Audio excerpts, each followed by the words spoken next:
মানে কি প্রোগ্রাম ছিল আপনাদের? আমাদের এখানে জমজম হেলথ সেন্টার স্বাস্থ্য পরিষেবা দানের জন্য আমরা একটা পরিষেবা কেন্দ্র এখানে উদ্বোধন করলাম।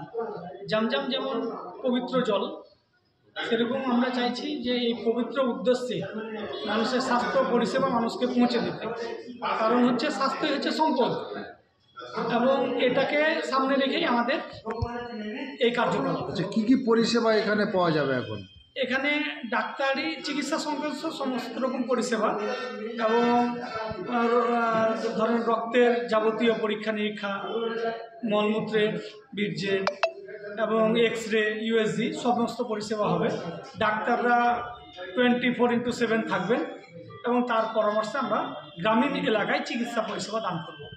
আপনার নাম ডক্টর মোহাম্মদ হারুন আল রাশিদ। আমি এখানকার একজন মালিক। বা আমার নাম ডক্টর মোহাম্মদ হারুন আল রাশিদ। আমি এখানে ম্যানেজমেন্টের সঙ্গে যুক্ত।